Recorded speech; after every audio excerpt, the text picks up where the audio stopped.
खूब जोर लगा ली सारे ब्रांड्स ने, Hyundai ने, टाटा ने अपनी एल्ट्रॉस लाके, i20 लाके, बट भाई इस गाड़ी की सेल्स किसी से नहीं रुकी और ना रुकेगी। सो हेलो भाई, कैसे हैं आप सब। मेरा नाम है विक्रांत, वेलकम है जी आपका अपने चैनल। आज हम बात करने वाले हैं जून 2026 में किस गाड़ी ने धमाल मचाया। क्या मारुति डिजायर अपनी नंबर 1 पोजीशन को बचा पाया, या फिर टाटा नेक्सॉन, Hyundai क्रेटा और फ्रोंक्स ने गेम को पलट दिया। इस वीडियो में हम देखेंगे इंडिया की टॉप 10 बेस्ट सेलिंग कार्स, उनकी सेल्स, पॉपुलैरिटी और बायर्स उन्हें इतना पसंद क्यों कर रहे हैं। तो वीडियो को एंड तक जरूर देखना, क्योंकि टॉप 3 रैंकिंग वाली कार आपको शॉक कर देंगी और आप लोग भी बोलोगे कि ये हुआ क्या है।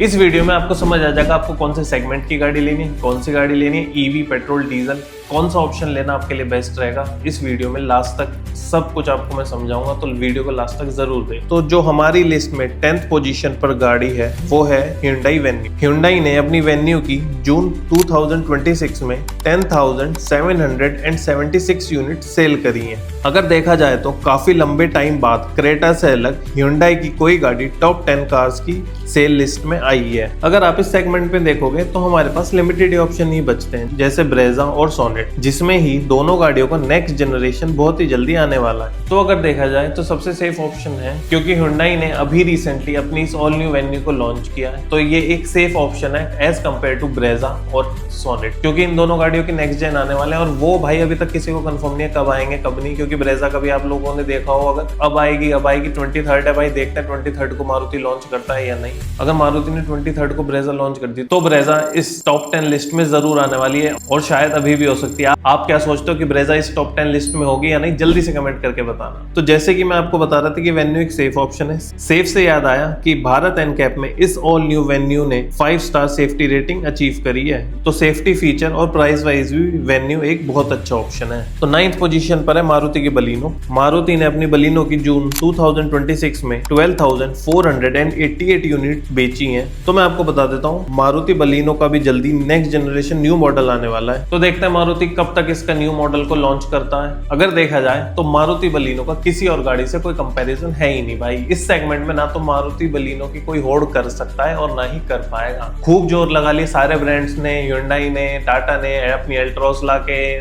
i20 लाके, बट भाई इस गाड़ी की सेल्स किसी से नहीं रुकी और ना रुकेगी, क्योंकि उसका एक रीजन है भाई। जिस प्राइस रेंज में बलिनो आती है उस प्राइस रेंज में आपको कोई और ब्रांड ना तो उतनी स्पेस और ना ही उतने फीचर्स दे पाता है। तो अगर आपको एक प्रीमियम हैचबैक चाहिए तो ये एक बहुत अच्छा ऑप्शन है।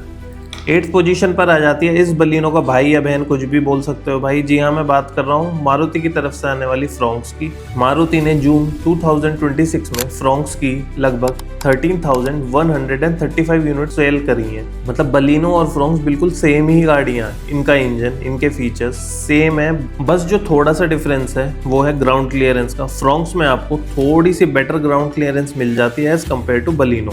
बाकी सब कॉपी पेस्ट कर दिया है मारुति ने बलिनो से उठा के फ्रोंक्स के अंदर। लेकिन एक डिफरेंस और है भाई, इन दोनों गाड़ियों के बेस मॉडल की प्राइसिंग में जो दोनों गाड़ियां स्टार्ट होती हैं सेम फीचर्स, सेम चीजों के साथ, बस एक इसमें फ्रोंक्स को एक पॉइंट जैसे मैं बता चुका हूँ ये ज्यादा है कि इसमें आपको ग्राउंड क्लियरेंस ज्यादा मिलती है, लेकिन उस ग्राउंड क्लियरेंस के लिए लगभग आपको 1 लाख रुपए ज्यादा देने होंगे फ्रोंक्स के अंदर as compare to Baleno.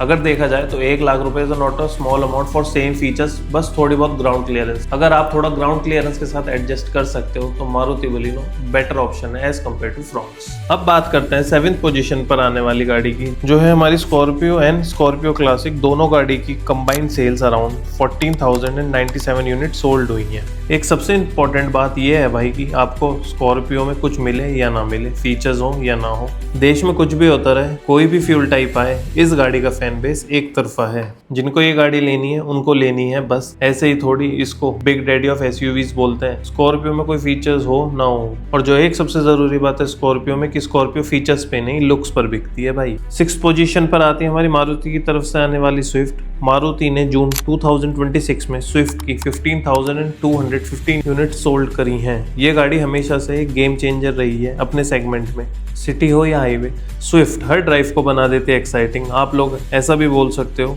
Young India की फेवरेट हैचबैक के साथ स्विफ्ट एक वन ऑफ द अफोर्डेबल गाड़ी के साथ एक अच्छा माइलेज वाली गाड़ी भी है। साइज छोटा है, इंजन भी इसमें 3 सिलेंडर का मिलता है हमें, जो माइलेज आपको अराउंड 25 किलोमीटर पर लीटर की दे देगा। कोई रीजन नहीं है इस गाड़ी को ना बिकने देने का, सिर्फ एक रीजन को छोड़ के जो मैं आपको बता सकता हूँ वो है अपना सेफ्टी का इस गाड़ी से कुछ लेना देना नहीं है। दूर दूर तक गाड़ी में मारुति थोड़ी प्रोग्रेस कर रहा है, बट इस गाड़ी में कुछ लेना देना नहीं है सेफ्टी से। 5th पोजीशन पर आती है हमारी अर्टिगा। मारुति ने जून 2026 में अर्टिगा की 16,111 यूनिट सोल्ड करी हैं। ये जिस सेगमेंट की गाड़ी है ना, कोई नहीं है इसके कंपैरिजन में, कोई जवाब नहीं है इस गाड़ी का भाई। बिना अपडेट के भी सेल हो रही है अर्टिगा। और जो सबसे इंटरेस्टिंग पार्ट है वो है इसका प्राइस। इतने कम बजट में कोई और ब्रांड 7 सीटर गाड़ी बना ही नहीं सकता। कमर्शियल के साथ फैमिलीज के लिए भी अगर एक 7 सीटर गाड़ी चाहिए तो अर्टिगा एक बहुत बढ़िया चॉइस है। 4th पोजीशन पर आती है जी वैगन आर। मारुति ने जून 2026 में इस जी वैगन आर की सेल्स 16,962 यूनिट सोल्ड करी हैं। भाई ये एक गाड़ी नहीं, इमोशन है एक मिडिल क्लास फैमिली के लिए। वो बात अलग है कि लोगों ने इसको कनस्तर और पता नहीं क्या क्या नाम दिया हुआ है, मगर जब कोई एक बार वैगन आर ले लेता है वो इसे जल्दी से नहीं बेचता है, क्योंकि एक बार लेके भूल जाओ इस गाड़ी को, सर्विस करवाओ या मत भी करवाओ तो भी चलती रहती है आपकी ये जी वैगन आर। ये बात खाली सर्विस वाली जी वैगन आर के लिए नहीं, मारुति की हर गाड़ी के लिए भाई। आप सर्विस कराओ या मत कराओ, ये गाड़ियां आपको 10 on 10 परफॉर्मेंस देती रहेंगी जब तक इनके इंजन में जान रहेगी। भले ही हमें इसमें सेफ्टी ना मिले, भले ही इसमें हमें कम फीचर्स मिलते हैं, बट जो हमें सबसे अच्छा मारुति में मिलता है वो मिलता है हमें लो मेंटेनेंस, एक अच्छी माइलेज, जो कि एक मिडिल क्लास फैमिली के लिए बहुत सही है। बट सेफ्टी का सबको पता ही है, मारुति दूर दूर से हाथ जोड़ लेता है भाई सेफ्टी के लिए। अब चलते हैं 3rd पोजीशन पर। जो गाड़ी आती है वो है हमारी मारुति डिजायर। मारुति ने जून में डिजायर की 17,899 यूनिट सोल्ड करी हैं। डिजायर की भी वही सेम बात है जो फ्रोंक्स और बलिनो की है, वही सेम चीज डिजायर और स्विफ्ट में भी है। भाई बहन है दोनों गाड़ियां। डिजायर में आपको सेम इंजन मिलता है जो स्विफ्ट वाला 3 सिलेंडर पेट्रोल इंजन।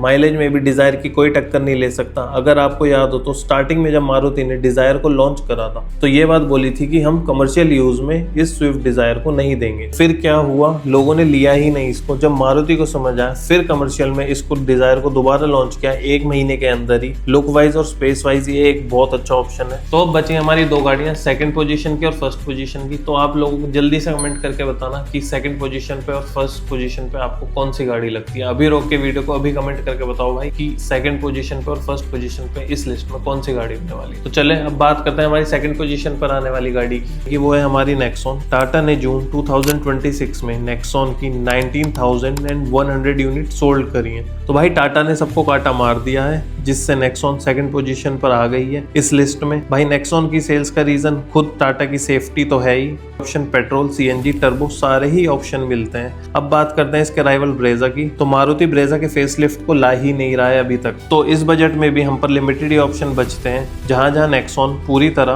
बाजी मार लेती है। अगर सबसे बड़ा सवाल आप लोगों के मन में यह है कि 1st पोजीशन पर कौन सी गाड़ी है, कहीं वो ब्रेजा तो नहीं, तो मैं आपको बता देता हूँ भाई ब्रेजा तो इस लिस्ट से ही बाहर है अभी तक। जो 1st पोजीशन पर गाड़ी आती है वो है हमारी टाटा की तरफ से आने वाली पंच। जून 2026 में पंच ईवी या पेट्रोल, सीएनजी, टर्बो सारी वेरिएंट्स की सेल करीब 21,006 यूनिट सोल्ड करी हैं ओवरऑल टाटा ने। पंच एक बहुत अच्छी गाड़ी है। वही बात है, पंच की भी टाटा की सेफ्टी के साथ आती है। इसमें भी आपको ईवी, पेट्रोल, टर्बो, सीएनजी सारे ऑप्शन मिलते हैं। अगर बात करें तो टाटा मोटर्स करीब 62,076 यूनिट सेल कर देता है ऑलमोस्ट अपनी सारी गाड़ियों की। बट अगर आप पंच को ना लेके टाटा नेक्सॉन को लेते हो तो उसमें आपको पंच से बेटर परफॉर्मेंस के साथ एक अच्छी स्पेस मिल जाएगी, और नेक्सॉन पंच से काफी बड़ी भी लगती है देखने में। तो कमेंट करके जरूर बताना आप लोगों को कौन सी गाड़ी पसंद है इन दोनों गाड़ियों में। तो अब आप लोग ये सोच रहे होंगे कि क्रेटा इस लिस्ट में क्यों नहीं है, या क्रेटा 1st पोजीशन पर भी नहीं है, या इस लिस्ट में ही नहीं है पूरी। तो मैं आपको बता देता हूँ, Hyundai के प्लांट में आग लग गई थी जिससे क्रेटा की सेल्स 55% तक क्रैश हो गई है जून में।